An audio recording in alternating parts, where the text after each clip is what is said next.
Hello and welcome to this webinar on Key Action 2 Strategic Partnerships in the field of adult education and vocational education and training. This is a pre-recorded webinar. My name is Natalia and I am part of Erasmus Plus team at the UK National Agency, and together with my colleague Emmanuel, will provide you with assistance for this webinar. This webinar is aimed at applicants looking to apply for Key Action 2 strategic partnerships in either the field of adult education or vocational education and training, which will be referred in this webinar as VET. It will primarily focus on how to complete the application form, as well as providing you with some hints and tips to guide you through the application process. When applying, you must be careful when choosing which field is most relevant to your project, and ensure that you complete and submit the correct application form for the relevant field, as these are separate. The priorities of the action are also different depending on which field you apply for, so it's really important to ensure that you apply under the field that is most relevant and most likely to be impacted by your project. In this webinar, we'll be showing the Key Action 2 VET application form for demonstration. Key Action 2 Adult Education application is a separate form, but it works in exactly the same way. The Erasmus Plus UK National Agency is a partnership between British Council and Chorus UK, and is responsible for managing strategic partnership projects in the UK, which is a decentralized action under Erasmus Plus Key Action 2. Strategic partnerships in the field of adult education and VET are managed at the Chorus UK. Other types of projects under Key Action 2, such as knowledge and sector skills alliances, are managed centrally by the European Commission. In this webinar, we won't cover the centralized actions, but you can find more information about those in Part B of the program guide from page 133 onwards.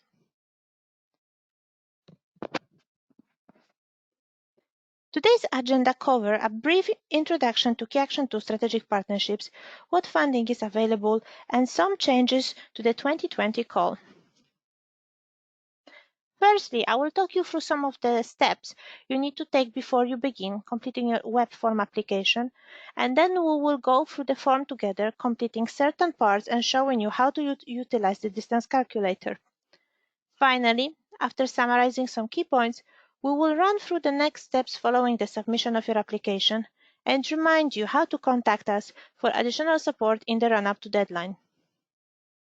In this webinar, I'll be referring to Erasmus Plus Program Guide, version 1 of the 2020 call PDF version, available on our website.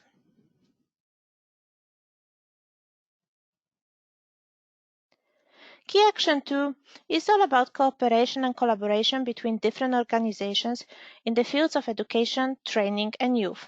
It offers opportunities for organizations from different countries and different sectors to work together to share good practice, to develop innovation, in order to improve provision for learners. Activities supported under this key action are expected to bring positive and long-lasting effects on the participating organizations, on the policy systems in which such actions are framed, as well as on the organizations and persons directly or indirectly involved in the organized activities. This key action is expected to result in development, transfer, and/or implementation of innovative practices at organizational, local, regional, national, or European levels. Strategic partnerships are cooperation projects which allow organizations to work together to improve the quality of education and training provision, tackle common issues, and share or develop innovative practices. One organization applies for funding on behalf of the whole partnership, and if the project is approved, this partner takes the role of the coordinator and has the overall responsibility for managing the funding and reporting to the UK National Agency. Strategic partnerships are flexible in terms of size and in terms of the objectives and activities they deliver. There can be two types of projects. Firstly, strategic partnerships supporting innovation. These projects are expected to develop innovative outputs and undertake intensive dissemination and exploitation activities. Strategic partnerships supporting innovation can request specific funding for intellectual outputs and multiplier events in order to support the delivery of their projects. We will explore this further throughout this webinar when we go through the application form. Secondly, strategic partnerships supporting exchange of good practice. The main objectives of these projects is to allow organizations to develop and reinforce networks, increase their capacity to operate at transnational level, and exchange ideas, practices, and methods. A further webinar regarding these types of projects will be produced and available on our website. You will need to select the type of strategic partnership you will develop in the application form, and therefore, it's important to carefully consider which type of project is best suited to your objectives and the experience and capacity of your partnership. When preparing your project and choosing your partners, it's important to carefully consider the experience and capacity of the potential partner organizations. The flexibility of Key Action 2 allows organizations to deliver large-scale projects in addition to small-scale cooperation projects. The grant will vary depending on the size and scale of the project, as we will discuss this in greater detail when we look at the budget section of the application form. Strategic partnerships should address field-specific priorities relevant to the field under which the application is submitted. For example, VET or adult education and/or horizontal priorities. The partnership can be made up of organizations working directly in the field of submission or in other fields of education, training, or youth. However, in all cases, the priorities addressed by the projects and the composition of the partnership must be shown to be relevant to the field you are applying for. Projects focusing on adult education can deliver a wide range of activities around topics such as improving and extending the supply of high-quality learning opportunities for adults by making available flexible learning offers adapted to their learning needs, supporting the setting up of and access to upskilling pathways for adults with a low level of skills, knowledge, and competences, allowing them to enhance their literacy, numeracy, and digital competences. Increasing learning demand and uptake through effective outreach, guidance, and motivation strategies, which support the upskilling pathways by encouraging and supporting low-skilled and low-qualified adults, or through developing guidance as a service to ensure that adults have access to relevant learning throughout life. These are just some examples of adult education projects that can be undertaken. There are more examples to refer to in Part B of the Erasmus Plus Program Guide. Additionally, page 105 and Annex 1. As well, if you look at the pages 294, there are some further examples with adult education topic specifically addressed at page 296. Always ensure that your project idea fits with the action priorities relevant to the field you are applying for.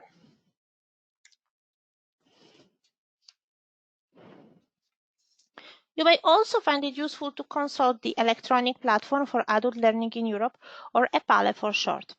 EPALE is a multilingual open membership online community for anyone with professional role in adult learning across Europe. It's built around the sharing of content related to adult learning, including news, blog posts, resources, and events and courses.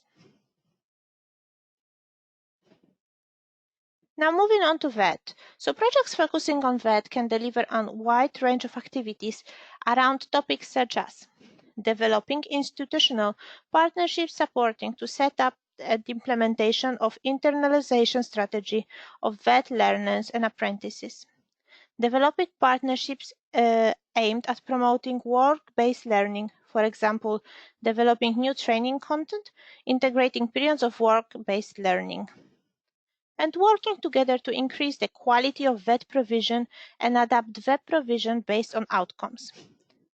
Again, there are more examples in Part B of the Erasmus Plus Program Guide and on both page 104 and Annex 1 on page 295. Again, always ensure that your project idea fits with the field-specific priorities relevant to the field you are applying for. It's important to be aware of the program objectives and the Key Action 2 priorities when developing your project. Information about the program objectives can be found in Part A of the Erasmus Plus Program Guide And you can see the overview on the slide. Firstly, recognition and validation of skills and qualifications, for example, by using Europass or EGVEC to validate the learning outcomes from your project. Secondly, dissemination and exploitation of project results is a very important objective. You can refer to Annex 2 of the program guide for useful guidance on this. All Key Action 2 projects are required to upload final project results onto the Erasmus Plus project result platform by the end of the project. You should also be aware of the open access requirements of the program. Educational tools or materials produced within Erasmus Plus funding must be made freely available online in a digital format under an open license. Such materials are known as Open Educational Resources, short OER. Multilingualism is another important objective, as is one of the cornerstones of the European project.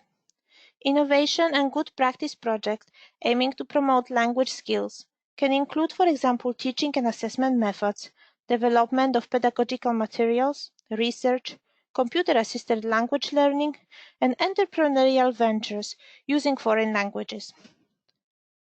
Funding for linguistic support can be provided when necessary to beneficiaries who organize long-term training and teaching activities for staff, youth workers, and learners.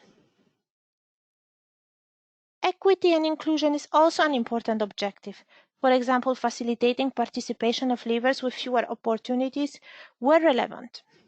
Lastly, the protection and safety of participants must always be a priority in Erasmus Plus projects. This includes making suitable plans within your project to ensure that all participants are safe and supported. In addition to the program objectives, in order to be funded, all strategic partnerships must address at least one horizontal action priority and/or at least one field-specific priority relevant to the field you are applying for.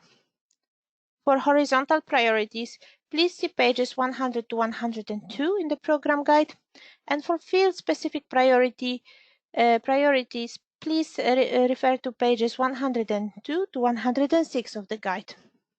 If you select a horizontal priority, it's important to show how the chosen priority is relevant to the field under which you are applying and how your project will be impactful in chosen field. Okay, so now let's have a look at the changes in 2020 call. And the main points are to note. Peak number was replaced with organization ID number, and participant portal was replaced with organization registration system. Every year, European Commission updates horizontal and field-specific priorities for Key Action 2 strategic partnerships. Therefore, it's very important to refer to current ones. Please refer to page 100 of the program guide for the horizontal priorities and page 104 for VET priorities and 105 for adult education. There was also an update made to exceptional costs for expensive travel under learning, teaching and training activities, which now include the use of cleaner, lower carbon emission means of transport.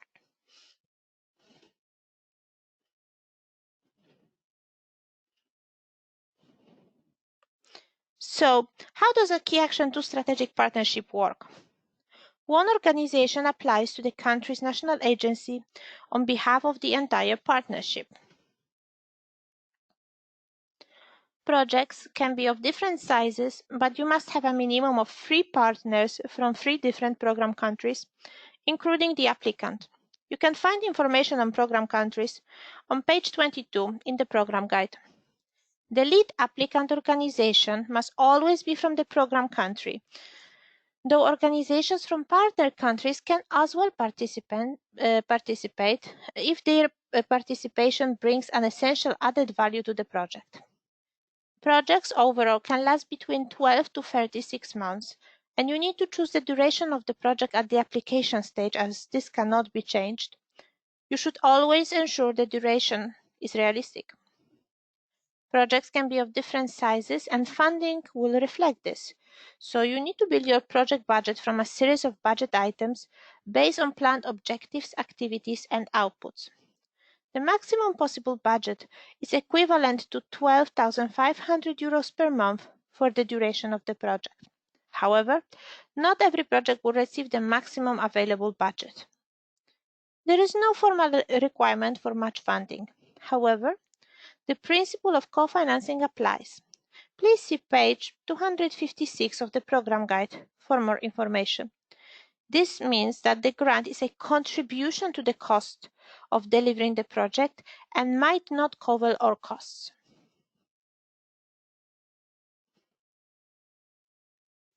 Before completing your application, you and your partners will each need to have an organization ID number.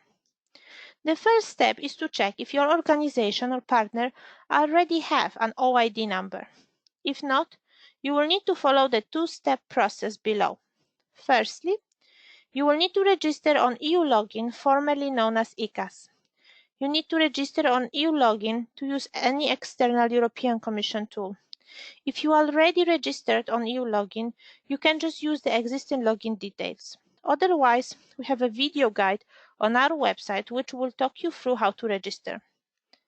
The second step is to obtain an OID via the Organization Registration System. The Organization Registration System is a single entry point for electronic administration of EU-funded projects related to Erasmus+. You will be prompted to provide information about your organization, as well as upload documents related to your organization. These documents are needed to prove the legal status and financial capacity of your organization, and it's crucial that the information of these documents matches the information on the registration system. Please ensure that all the information related to your organization on the Organization Registration System is correct and up to date. All partners are also required to submit signed partner mandates with the application. Partner mandates are now pre-populated as part of your application form. These must be downloaded, checked and signed by legal representative, and then attached as an annex to the application form. Please be informed that organizations that have already participated in any Erasmus Plus and European Solidarity Corps actions managed by national agency and that have participant identification codes, so known as PIC code, have been assigned an OID automatically, and you don't have to register again. So just to recap on that, so if you already have your PIC number, you will have your OID number assigned to you automatically. Please consult the guide for applicants available on our website for more information, which also include information on how to check your OID number.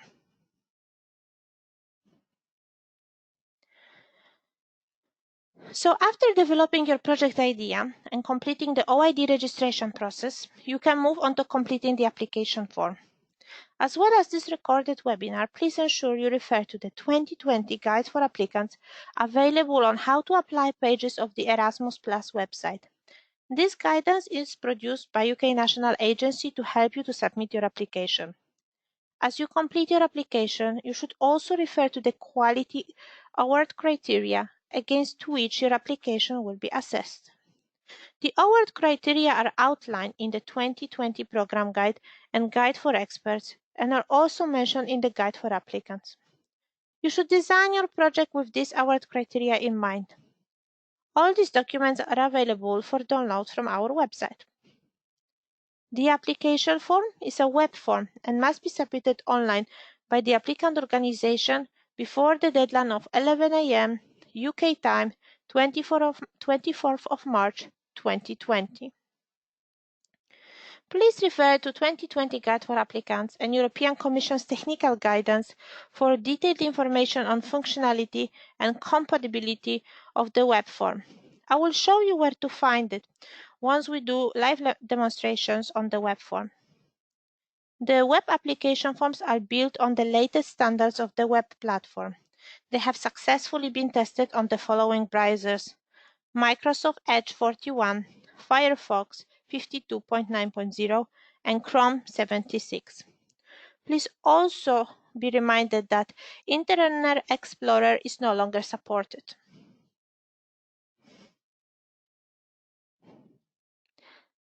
The web application forms are online applications. and therefore need constant internet connection to work. It is not possible to work offline with the forms. It is recommended that you clear all your browser cache and refer to form before you start filling in the application form.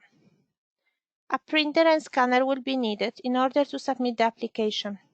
In addition, you will need a PDF reader software, for example, Adobe Reader, to print, sign, and scan the Declaration of Honor pages, which needs to be signed and annexed to your application. Both the adult education and VET application forms work in exactly the same way. It is important to note that when completing the application form, you should not use multiple tabs or browser windows for your application, as this may cause problems with the autosave functionality of the form and might result in lost data in your application. We will now go into the actual application form for the 2020 call and run through it with you. We'll use a mock application form for illustrative purposes. And just to let you know that as this is a live application, we will not be able to submit it at the end.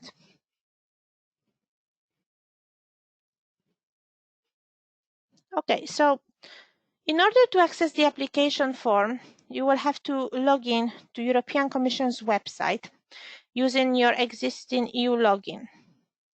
I will show you where you can actually find the link, which is on our website.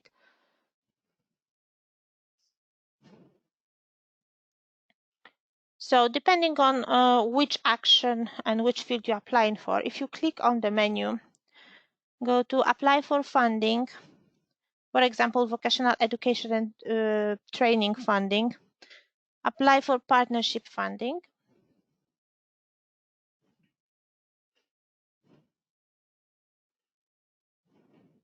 On the right-hand side of the web page, you can see application e-forms. So if you just click on the 2020 application web form link, it will take you to the live applications, and you will have to log in, as I mentioned, using your EU login details. So once you log in, you will be able to see the home screen. Please just bear with me. The website is loading.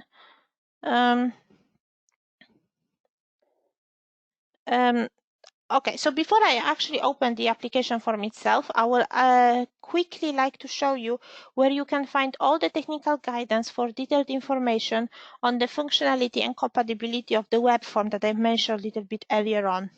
So if you click at the on the top of the website, you can see web form guidelines. If you click on it,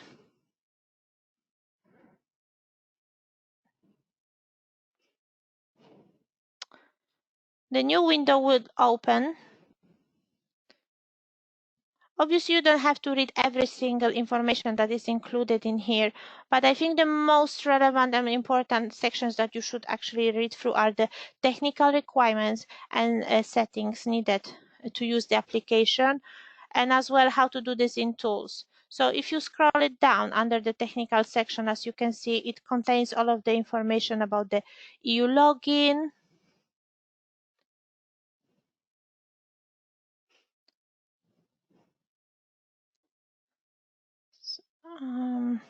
okay, I scrolled it down successfully now.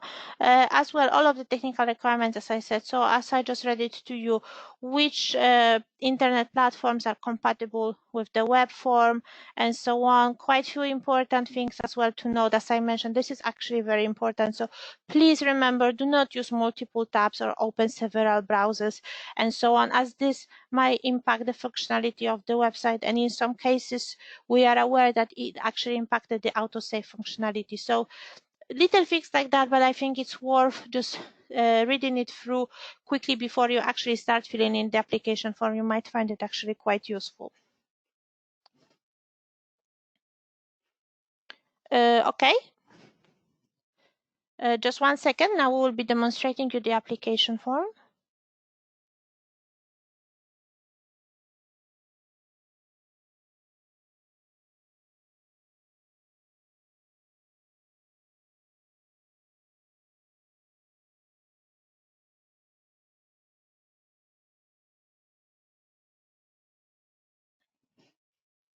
Okay, so to begin a new application, you will need to select opportunities and then select key action you wish to apply to.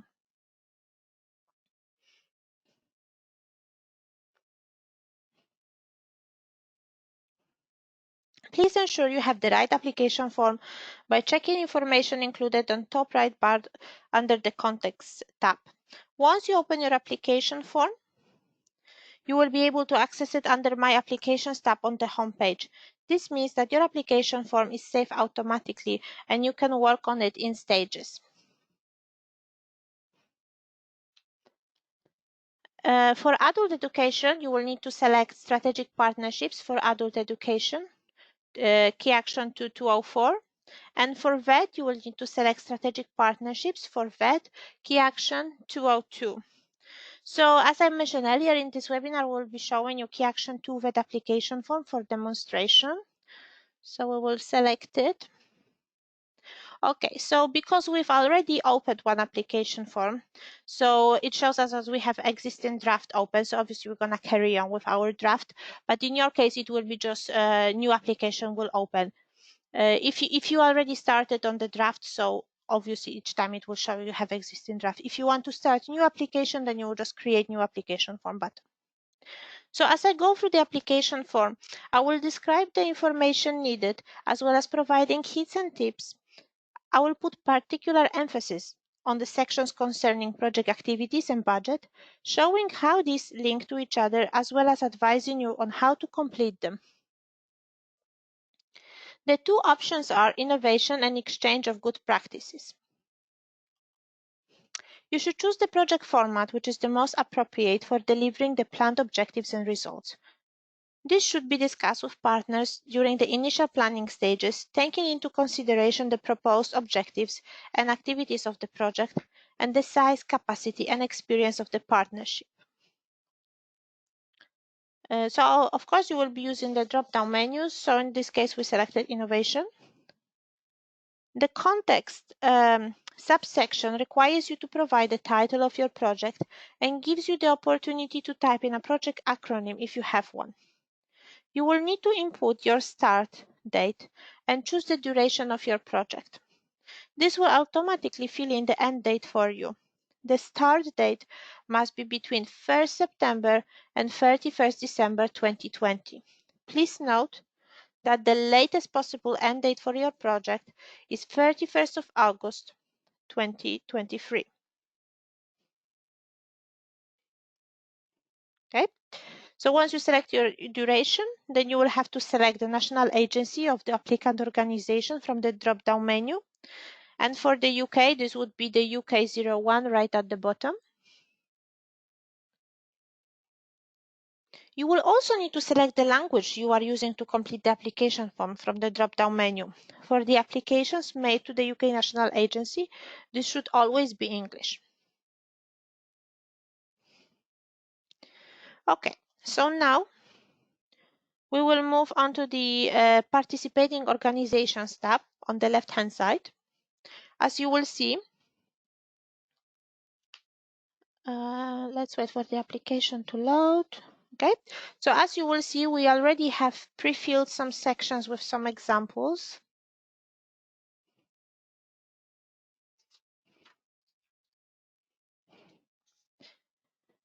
As you can see on the screen now, a red warning box has appeared in the corner of the screen.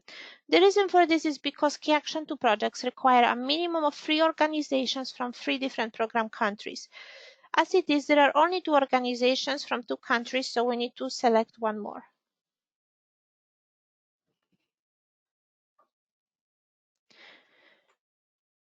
The first section is for your organization to include their information, as you require to enter your organization's OID, which will automatically populate the legal name and country sections. The section below are for your partners, and they work exactly the same way.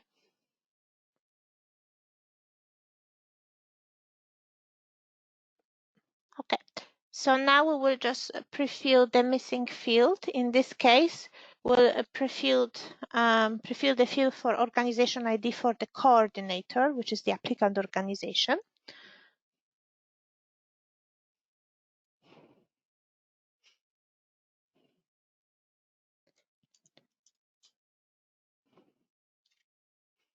So if you, in case it happens that you make a mistake and you type in the wrong number, you will always see an information that there is an error and that there is something wrong. So don't worry about it. The form always follows you. So if we just correct and type in the correct OID number. Yes, so as you can see, once you input the correct OID number, all of the details like legal name and the country where the organization is coming from are automatically pre-populated. Okay, you will be required to indicate the organization type. You need to select an option from the drop-down menu. So we will edit the applicant organization details. If you are unable to find an appropriate option, you can select Other as your organization type. I'll just select any organization type for the demonstration purposes. When you enter organization's ID, you will need to fill out organization's details. To do that, you essentially click on the button to the right that has 3 bars and select View Organization Details. You will need to add organization's legal representative and contact person for this project. The legal representative is individual who's authorized to enter a legally binding commitment on behalf of your organization. If the application is successful, the legal representative will be the signatory for the grant agreement and the person responsible for fulfilling the terms and conditions attached to the grant on behalf of the organization. The contact person is the first point of contact during the application process and, if successful, during the life cycle of the project. It is important to ensure that both legal representative and contact person details are up to date at all times, as national agency can contact either at any point between submission and signing the grant agreement if successful. The national agency also advised that the legal representative and contact person are different people if possible. So you can edit the information about legal representative and contact person by clicking at the 3 dashes. Please ensure that the phone number provided contains the country code and that the email address provided is in the correct format.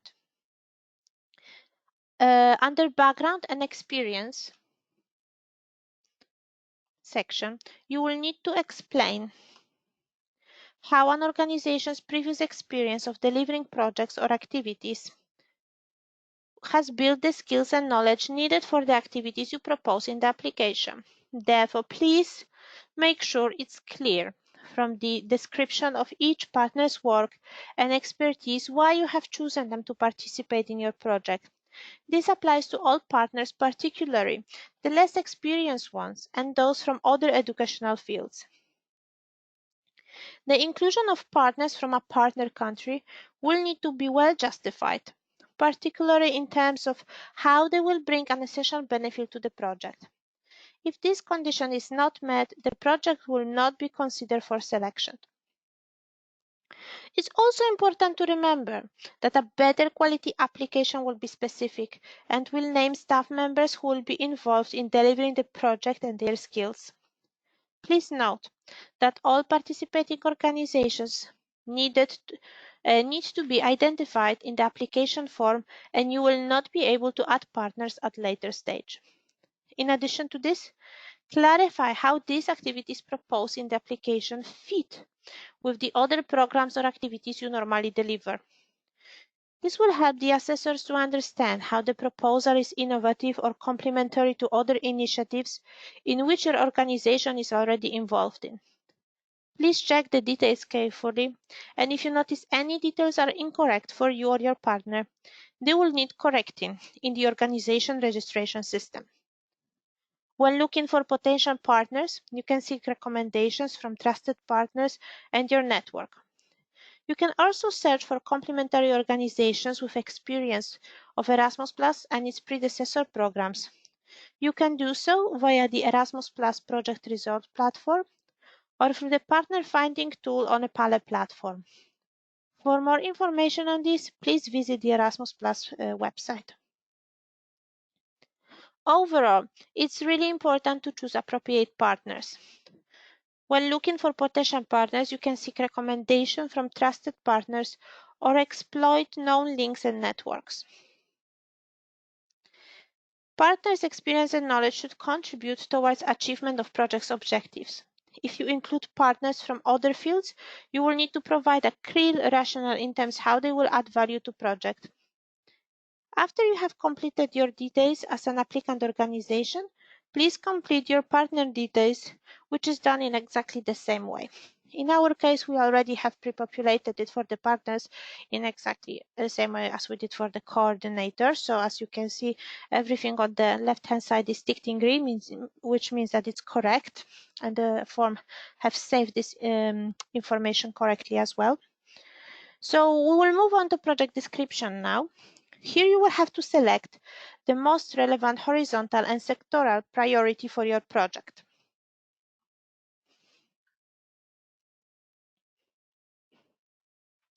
As you can see, your main priority should be either a horizontal priority or a field-specific priority for the field under which you are applying, whether it's VET or adult education. If your application aims to address one of the horizontal priorities, you still need to demonstrate how the project will be relevant to your chosen field and what impact it will have. If this is not clear, your application may not be funded. You can select up to 2 more priorities here, and you can also select other fields in case your application has a cross-sectoral approach. So we'll select some VET priorities, as hopefully you can see on the screen. So please ensure that you can apply and address priorities that are relevant to selected field. Please also bear in mind that project addressing inclusive education and training, social inclusion, as one of horizontal priorities will be considered highly relevant projects. However, you need to make sure that you really address this in your application clearly. As well as a description of the project, your application will be of higher quality if you explain the rationale behind the project and if you can demonstrate that your project is based on a genuine needs analysis. This is actually very important. Please make sure that your results fit with the objectives of the project and that they are realistic and achievable. You should provide details of which partners will be involved in producing each result and when they will become available. Please also make sure that you explain how partners you selected will contribute towards achievement of the objectives. Under innovation, you might wish to involve organizations who are not formally involved in the project. If you don't intend to include organizations like if you do actually intend to include them, you must identify them and explain what contribution of associated partners will be. A key point to check in participants section is the definition of participants with fewer opportunities in the program guide. You will need to specify how many participants with fewer opportunities are going to be involved, what the situations they are facing are, and how you as a partnership will support them in order to achieve planned activities. You will need to select their situation from the drop-down menu. Moving on to preparation. In this section, you should mention any preparatory activities that will take place before the start of your project, including any practical arrangements prior to the submission of your application. However, please note that the allocated funding cannot cover any cost incurred before the start day of your project. The management section is about how your project will be managed. You should explain what project activities you will carry out, how you will monitor, how you will evaluate the project, what risk management plans you will implement. This section also covers transnational project meetings. These meetings are to take place at various points throughout the project lifecycle. The timings of these meetings is completely up to date. The timing of these meetings is completely up to the partnership, but you will need to explain when and where you are planning on meeting, in addition to the goal of the meetings and who will participate at them. The Project Management and Implementation Grant is a contribution to general project management and smaller scale project implementation activities, such as planning, managing finances, coordination, and communicating with partners, smaller scale learning, teaching and training materials, tools and approaches, virtual cooperation and local project activities, such as classroom project work with learners, or activities, mentoring, and organization of embedded learning, and small-scale information, promotion, and dissemination activities, such as brochures, leaflets, and websites. The amount payable is based on the duration of strategic partnerships and the number of partners involved. As you can see, this section of the budget is automatically populated based on the number of organizations that were included at the beginning of the application form. So as you can see, the form automatically calculates this for you once you input the number of partners and once you select the start and end date of the project.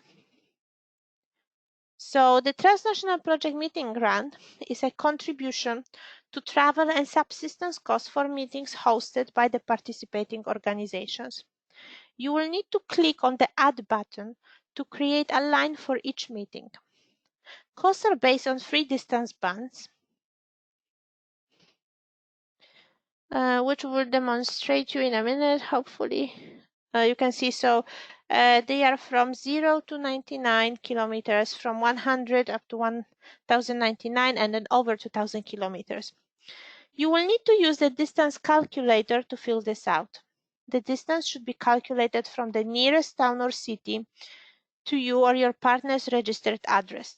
It provides the distance in kilometers and its number, which dictates the distance band you need to select. Once the distance is calculated, you will need to select the appropriate distance band in the application form to calculate the unit cost. The unit cost is a contribution to the cost of a return journey. Please ensure you use the correct distance band to avoid issues with your budget. So we will now enter information about the first transnational project meeting.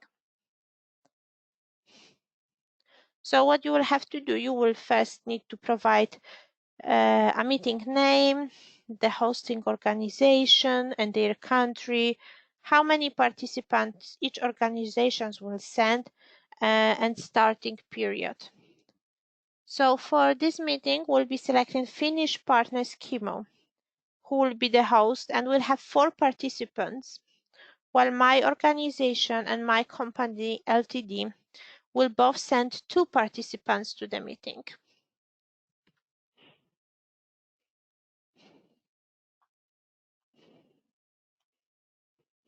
So once we will input all of that information, we'll have to use the distance calculator to work out the correct distance band. So as you can see, hopefully on your screen, you can access the calculator by clicking on the hyperlink in the application form. The new tab will open for you, so please bear with us while the calculator is loading. Okay, so our test organizations are based in Birmingham, Helsinki, and Barcelona. We will start by entering the locations of 2 organizations, and you will see the distance calculator offers suggestions as we type. As you will be able to see in a minute, the distance from Birmingham to Helsinki and Barcelona to Helsinki are different bands. So we will switch back to the application form to enter this information.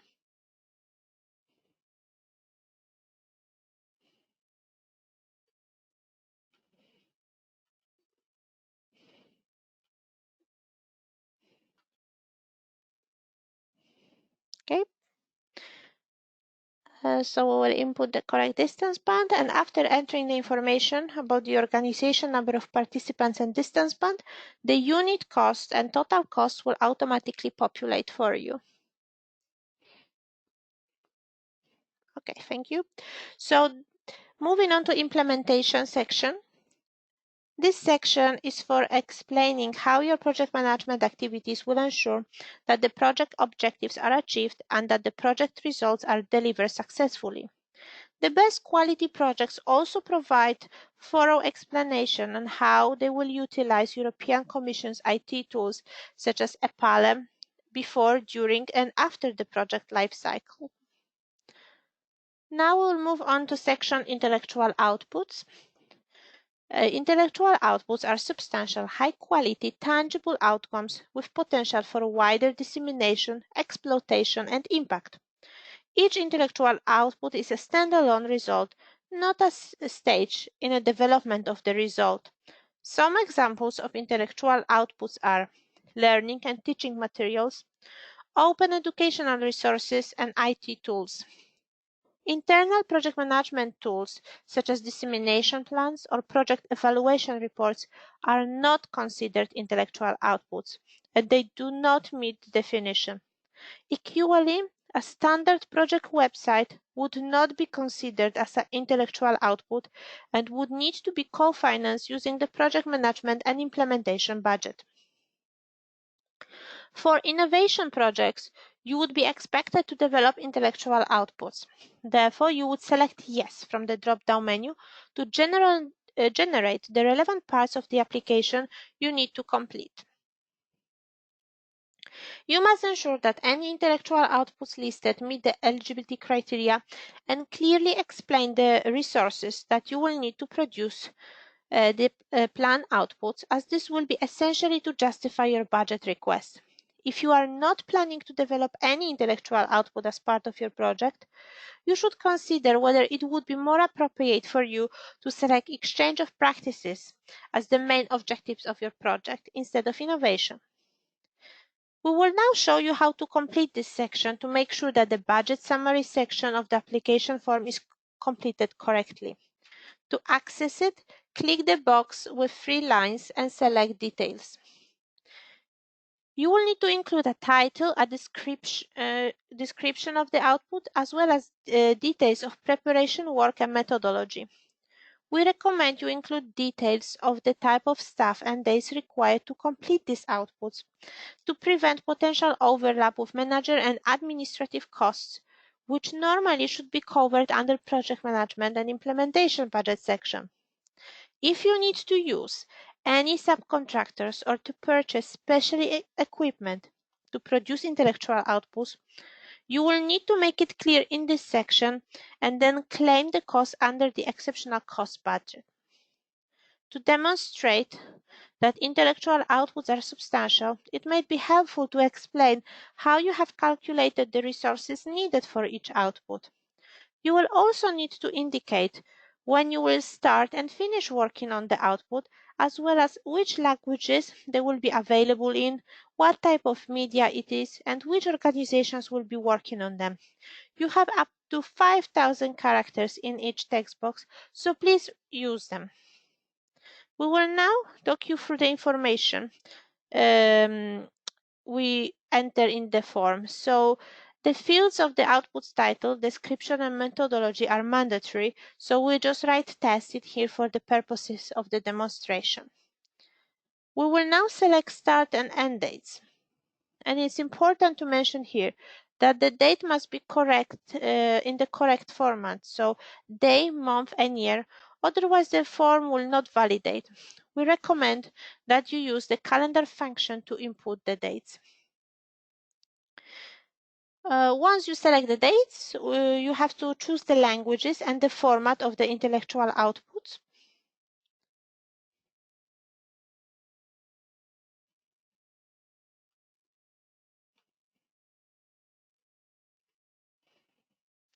And you can select as many languages as you wish. You can also select a type of media from the drop-down menu in which your output will be produced. And then we will select which organization will lead on the production of the output and any other organizations in the partnership that will work on it. If you make a mistake, you can remove options in the list, and you will do so by unticking the options. So for example, if you change your mind and you, for example, decide that you wanted to produce it only in English, then you just click on the little cross and it removes the options. The same goes for media and so on. So you can remove the options and then add them as you wish in case you want to change it, for example. So the funding under this heading can only be used as a contribution to costs directly related to developing outputs, and this must be clearly justified in the body of the application. We expect funding for administrators and managers to come from project management and implementation grant unless clearly justified. In order to justify requesting manager and administrator days, you must clearly explain how you will use the request days specifically for the development of outputs rather than for general project management and administration. You must explain what any manager or administrator time will be used for in relation to the development of specific output and why this task could not be co-financed using project management and implementation budget. You should also justify the number of days requested and ensure this is proportionate. If not sufficiently justified, the requested days might not be approved. Towards the end of the section, I will show you where the justification should be inserted. I will now add the budget information for the intellectual output that we created. As mentioned previously, the information you add in the budget should be clearly reflected in earlier section. So we will select small number of manager days for output 1.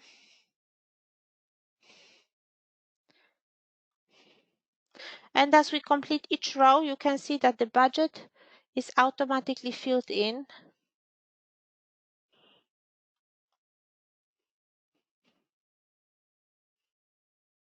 Sometimes it takes just for a few seconds for the form to save automatically. As you see, each time you input any details, the form saves automatically, which is really good.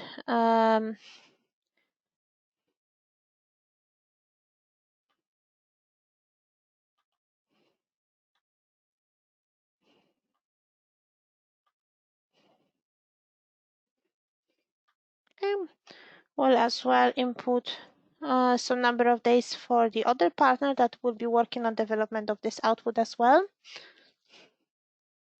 So the cost generated by the category of staff and number of days should be clearly linked to the description of outputs.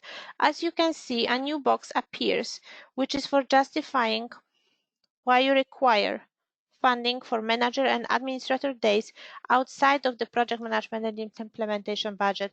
So as we just mentioned earlier, please make sure you utilize this box and just ensure that you explain what specific role of managers and administrative staff will be while they're working on this specific output. This does not relate to just general overall project management role for the entire project. It's specifically for the work undertaken for these outputs. So now we'll be moving on to section of the multiplier events. So multiplier events are only applicable if you plan to deliver intellectual outputs, and they must be national or transnational events aimed specifically at disseminating outputs. So if there are no intellectual outputs, there can be no multiplier events. Examples of multiplier events are national or transnational conferences, seminars, and events. Training courses, webinars, piloting sessions, and meetings are not considered eligible as multiplier events. Multiplier events are also expected to be a physical event rather than an online one. A very important point here is that multiplier events cannot take place before intellectual outputs has been substantially developed. The main purpose of those events is to disseminate one or more intellectual outputs produced by the project. Therefore, in order to maximize the dissemination potential, the intellectual outputs in question should normally be available to showcase at such events. Multiplier events must take place in an legible location. This will normally be one of the countries of the partners participating in the project. Also, where justified in the application, they can also take place in the country of the seat of the European Union institutions, such as Belgium, France, Germany, Luxembourg, and the Netherlands, or in the country of an associated partner. If you are planning to include multiplier events, then just select Yes from the drop-down menu to generate the multiplier events section of the application form. I will talk you now through the information that I will enter for the multiplier event. As with intellectual outputs, you will need to include a title, a description of any event, and I'm going again to just input tests for the demonstration purposes. I will then select the country where the event is taking place and which intellectual outputs will be disseminated. In this example, I will choose my company Ltd as the host and select the country.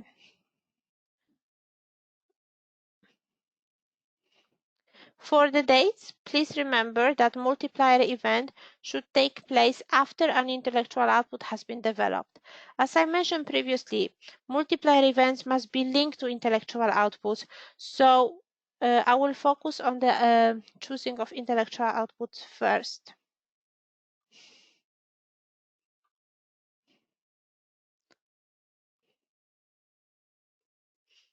We'll just select start and end dates.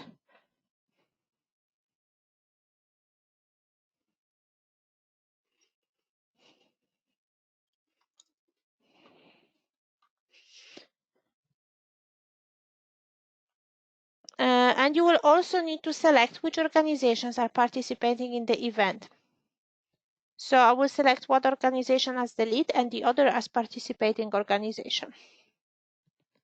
So moving on to budget of the multiplier events. So only participants from organization other than the beneficiary organizations can be counted in the number of individuals for the purposes of determining the grant amount.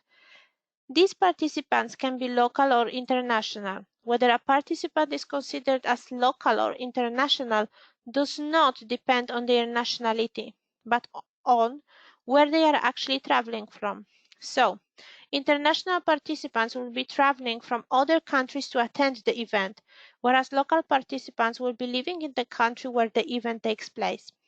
The budget is 100 euros for local participants and 200 for international ones.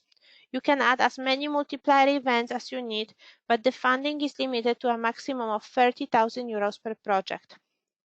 Please be aware that the cost for travel and subsistence of representatives of the participating organizations are not included in this. I will now add the budget information for the multiplier events. So we will add some local and foreign participants. And in this case, the reason why the selected company has international participants for this multiplier event one is because the organization is based in Spain and participants are traveling from Finland. Okay, so now we will move on to learning, teaching and training activities section. These activities can be included if they are clearly linked to the project objectives. For example, you could use this type of activity to support the piloting of intellectual outputs with the appropriate target group. If you include learning, teaching, and training activities, you should clearly explain how they will support the achievement of your project objectives and whether you plan to use any EU tools such as Europass, EGVECT, EPALE, or any national instruments to validate the learning outcomes of the participants. We would strongly encourage you to consider using EGVECT if your application is for vet field, which in turn will strengthen your application in respect of the quality of the tools for validating participants' learning. If your application is adult education, you might want to use EPALE. Europass is another very useful tool for recognizing both learning in under vet and adult education projects. If you're planning to include learning, teaching, and training activities, then again, please select Yes from the drop-down menu to generate and complete this part of the application form. You will need to choose the appropriate field and activity type and provide a detailed description. If your project is, for example, focused on vet, then we would expect to see activities only in the vet field. I will now talk you through the information for the learning and teaching and training activity. So we will choose vet as the field and blended mobility of vet learners as the activity type.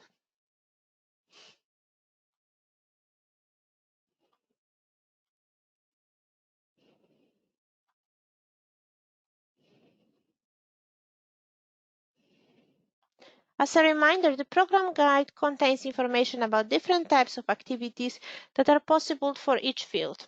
When you enter the number of participants, this is the total number for this activity that includes participants with special needs and any accompanying person. You will need to enter the duration in either days or months, which again will depend on the activity type you selected. Since I have chosen an activity that have only a short duration, the box if days is only displayed. To demonstrate how this changes, I will now change the activity to one that allows for longer term duration.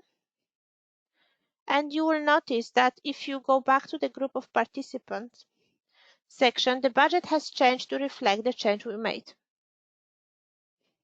Just like with the intellectual outputs and multiplier events, you can add as many learning, teaching, and training activities as you need with the Add Activity button. Please be aware that learning, teaching, and training activities should include participants from beneficiary organizations from at least 2 different countries. Please note that for the long-term activities, it is not possible to request additional funding for traveling within the application form, and possible additional days can be covered under Project Management and Implementation budget heading.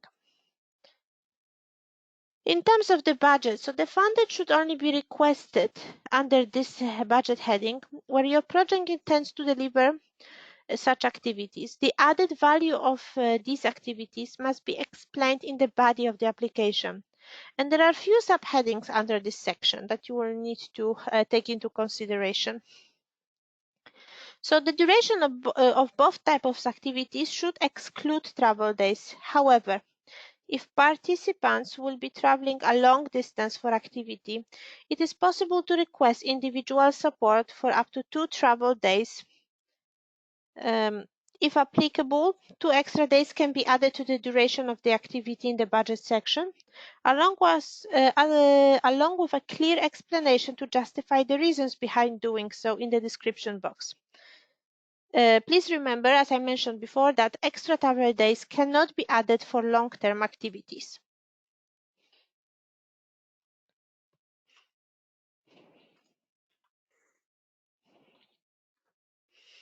So we are entering now travel information using a row for the participants from each organization.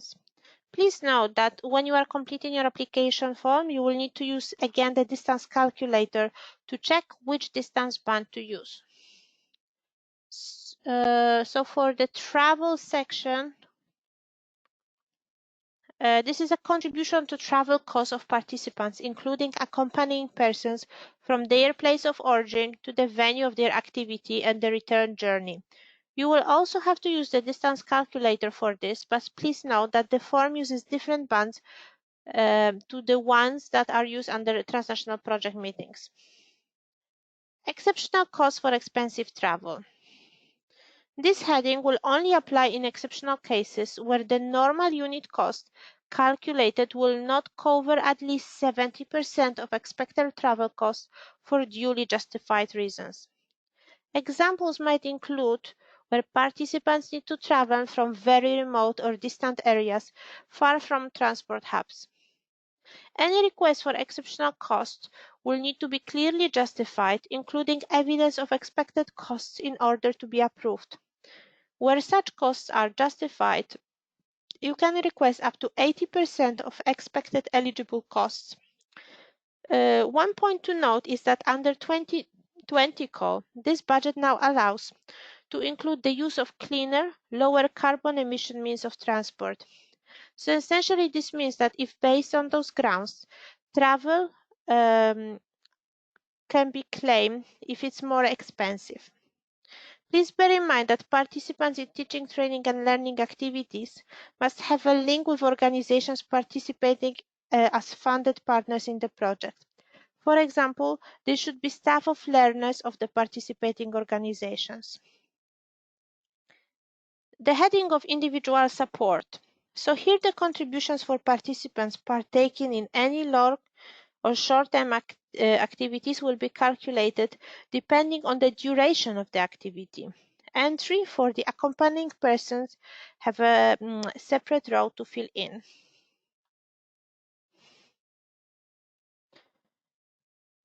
Um, Linguistic support section. So this is a contribution to costs associated with language support for long-term activities. Therefore, in order to qualify for linguistic support, your activity should have a minimum duration of 2 months. Linguistic support can be offered to participants to improve their knowledge of the language of the host country in order to support their active participation in the project. Any costs requested under this heading must be clearly justified within the body of the application. The application will not allow you to request linguistic support if you don't have learning, teaching, and training activities that meet the minimum duration.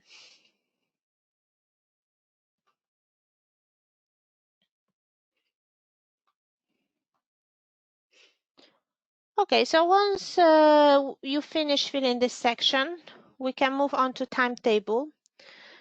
You can't enter information into this section as it's automatically populated. So the information that you enter under transnational partner meetings, learning, teaching, and training activities, intellectual outputs, and multiplier events is all included here automatically. Special cost section. So this section allows you to enter costs for special needs support and exceptional costs. Special needs support are additional costs directly related to participants with special needs. The national agency funds 100% of eligible costs. However, the request must be well justified. To add a cost, just click on Add button underneath Special Needs Support and fill out the information required. Section of Special Needs. So this budget heading is only applicable if you plan to involve participants with special needs in your project, resulting in additional costs. This component of the grant is based on an estimate of the likely actual costs relating specifically to the needs of participants with special needs. In this budget section, you will need to identify the activities that the requested costs relate to. The participation of individuals with special needs must also be justified in the main body of the application.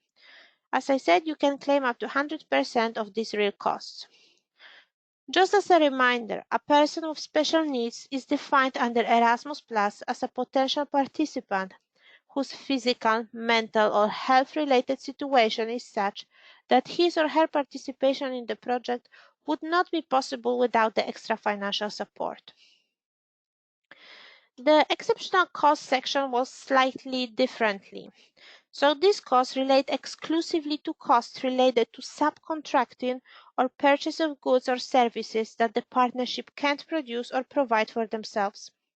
Any costs requested under this heading must be clearly justified in the application form. Where such costs are rationalized, you can request up to 75% of expected costs, up to a maximum of total of €50,000 per project. So, for example, if you expect that the total cost of subcontracting of external evaluator for the project will be €1,000, you can request up to 75% of this, which is €750. Please be reminded that visa costs are not considered eligible as exceptional costs under this specific action, Key Action 2. Any visa costs will need to be co-financed using the project management and implementation budget. In respect to special needs support and exceptional costs description, the application form allows you to write up to 5,000 characters. So please again ensure that any requests under these budget headings are clearly described and justified in the application form. So we will move on to follow-up section now. And this section focuses on three areas: impact, dissemination, and sustainability. Please remember that impact is a very important element of Erasmus Plus project, and you must therefore show the importance of your proposal on your target groups and beyond, as well as local, regional, national, and European levels. Think about the added value of realizing the project on European level rather than with national partners and explain this here. Please plan for dissemination activities to take part throughout your project lifecycle, not just at the end of the project. Demonstrate that dissemination will reach and engage all your partners, all your stakeholders, and wider network. Please also ensure it's clear that your plans for sharing the results of your project do not contain disproportionate limitations to free access. If you do intend to introduce any limitations, you will need to explain this here, bearing in mind the program requirements for open access. Please have a look at Annex 2 of the program guide, which gives practical guidance on dissemination of your project. So now we'll move on to the budget summary, and this is another section that is automatically populated by filling other sections out. Getting the budget right is really important. So it will not only affect the funding you might receive for your project, but also the quality of assessment of your application. So it's important to ensure that your budget is proportionate to your project and in line with the program budget rules. The maximum total grant available for any VET or adult education strategic partnership projects equates to €12,500 per month multiplied by the project duration in months.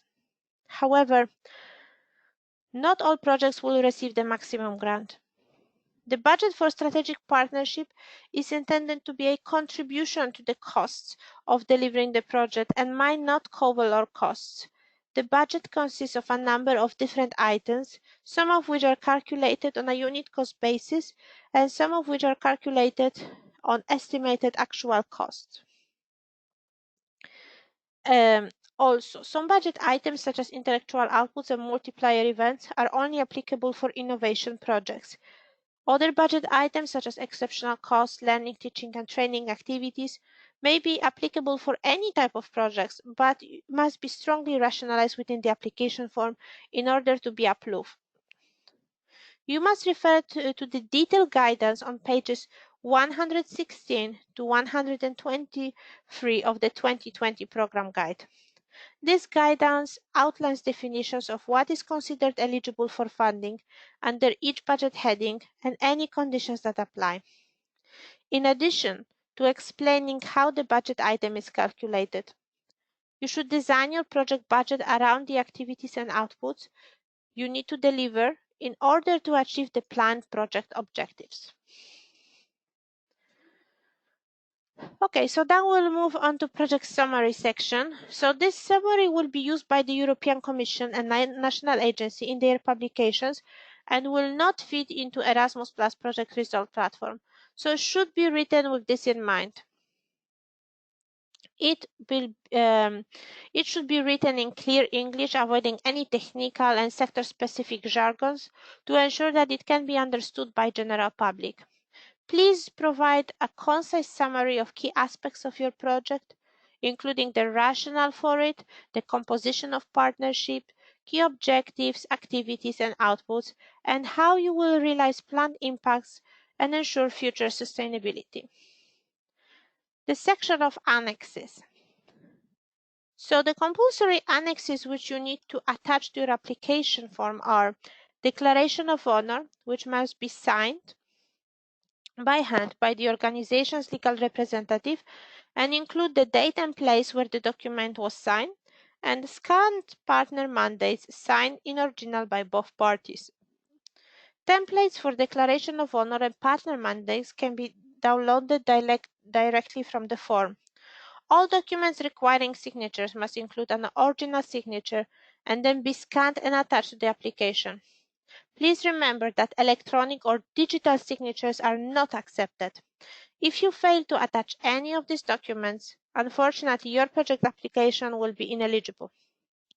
If there is still some room, once you have attached the compulsory annexes, then you can attach any other relevant documents such as needs analysis and sample of work program. We advise you just to keep it concise, as we expect all the information that is key to the quality and content of your project to be actually included within the main body of the application form. There is as well a section of sharing. So we will quickly demonstrate that to you. So this sharing function can be utilized to support you, allowing either viewing or editing access to individuals from partner organizations. So it's worth knowing that only individuals listed as legal representative or contact persons can be involved in the sharing function. Only one individual can access the form at one time. An automated email will be sent to partner's contact person once the applicant chooses to share the form access, and partner's contact person will not have access to submit button, and therefore only yourself, the coordinator, can submit the whole application on behalf of the consortium. The submission section. So here we'll give you a few hints and tips on the submission procedure. Please proofread as you go. And after completing your application, you will be taken to any sections that are incorrect and have been missed.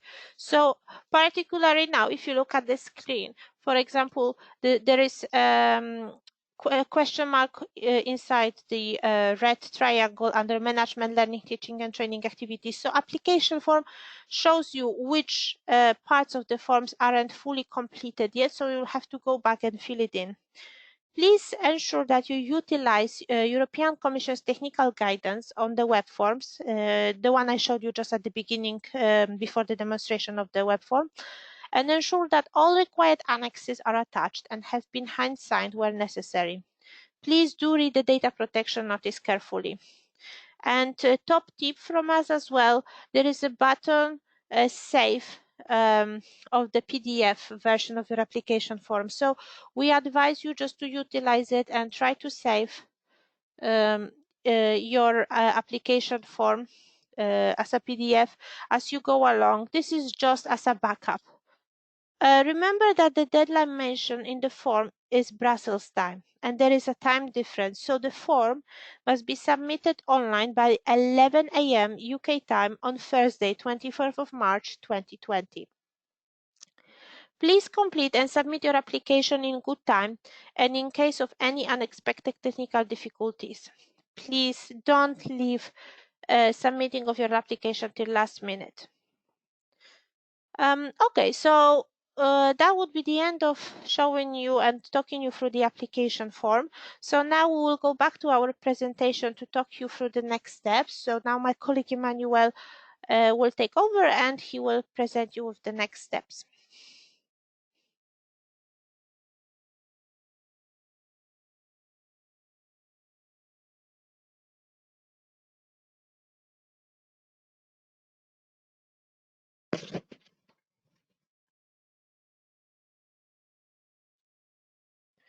Okay, so before we finish the webinar, I'd just like to recap on some of the requirements and key points you need to be aware of. Once we have received your application, we will check its eligibility. You must ensure your application meets the eligibility requirements and that you attach all the required annexes to your application and submit it by the deadline. Unfortunately, if you don't meet the eligibility criteria, your application will be made ineligible and will not go forward to assessment. Please make sure you read the program guide and the National Agency Guidance for Applicants carefully and are clear about the requirements before submitting your application.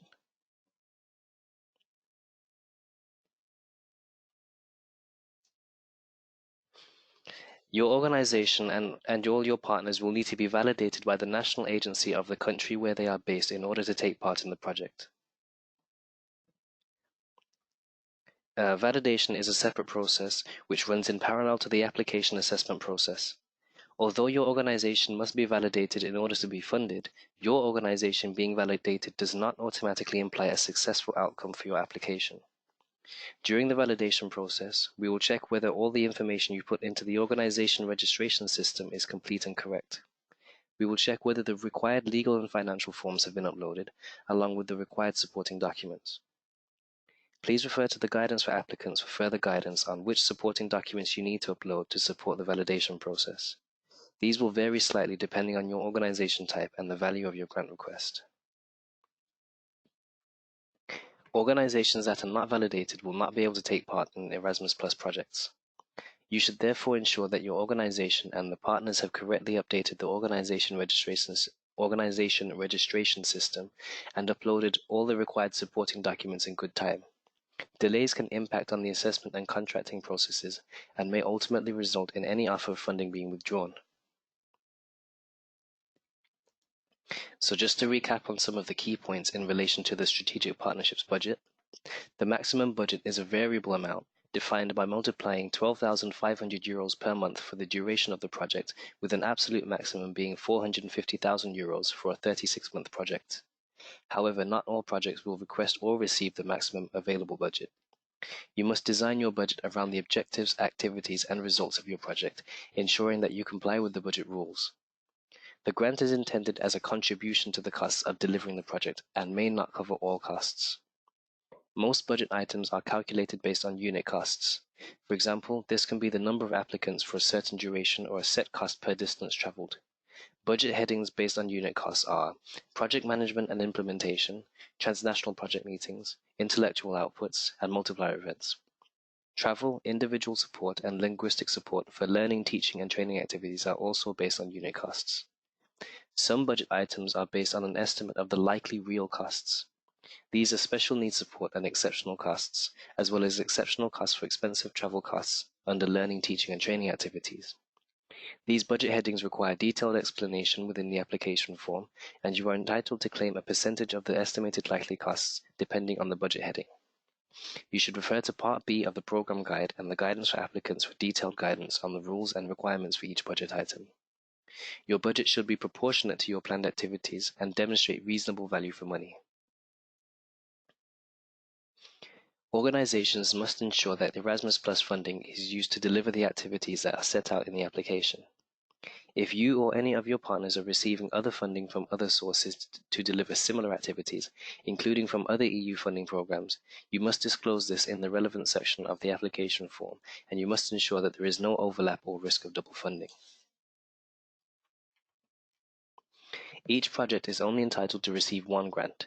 Identical or very similar applications submitted either by the same applicant or partners, or by a different applicant or partners, will be subject to a specific assessment and may all be rejected. As a reminder, the following documents must be annexed to the application form. The Declaration of Honor, signed by the organization's legal representative, with the date and the place of where the document was signed.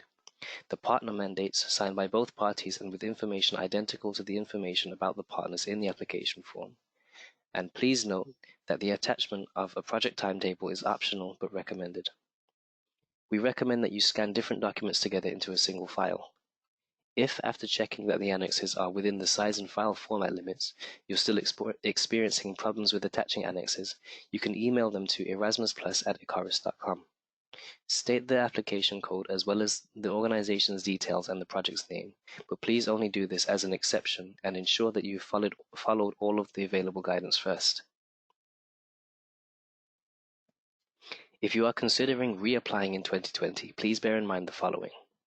Do not resubmit exactly the same application form from a previous call year without making any changes. Do make sure that you take on board the feedback from the assessors and any budget assessment comments and address them. Also bear in mind that the application assessment process is competitive and only the highest scoring applications may be funded. Each year, the number of applications received varies, so no 2 rounds are the same. The best way to ensure success is to submit a high-quality application. This slide just shows an overview of the application process. Beginning with the webForm applications, the deadline for the submission of all applications is the 24th of March at 11 a.m. UK time.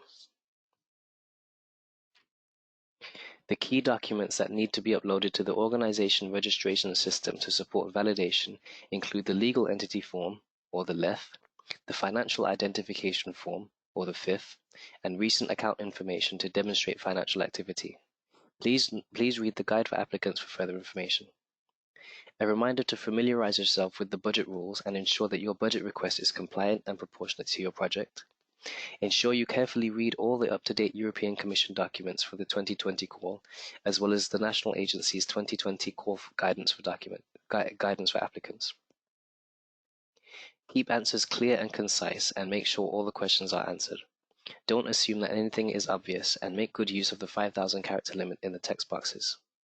Make sure you refer to the award criteria which your application will be assessed against as you complete the application.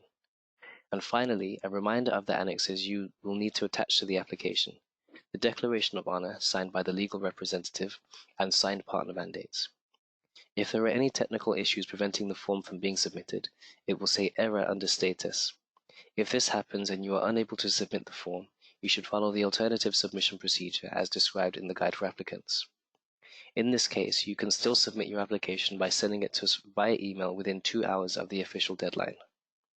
However, the UK National Agency will only accept alternative submission if the error message is recorded under status in the submission summary section of the e-form with a timestamp on or prior to the deadline.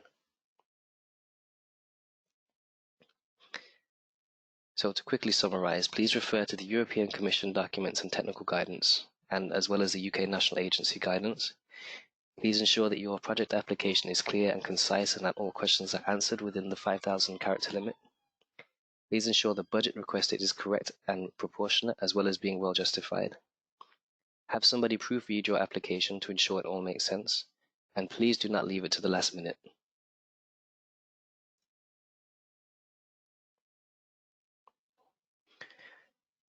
To conclude, I would like to remind you of the support of the UK National Agency will be offering in the run-up to the deadline on March 24th in addition to the webinars.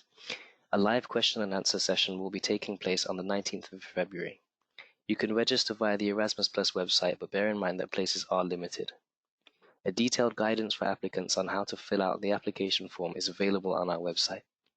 If you haven't done so already, please sign up to our newsletter to keep up with key information about the call and other developments in Erasmus Plus. We also have a helpline where our team is available to answer your questions about Key Action 2 VET or adult education. We are here to help. Thank you all for listening to this pre-recorded webinar. If you have any further questions, please contact us via the email address or the number shown on the screen. The team is available between 9 a.m. and 5:30 p.m. Monday to Thursday, and between 9 a.m. and 5 p.m. on Friday to help you with any queries. We wish you all the best with your application.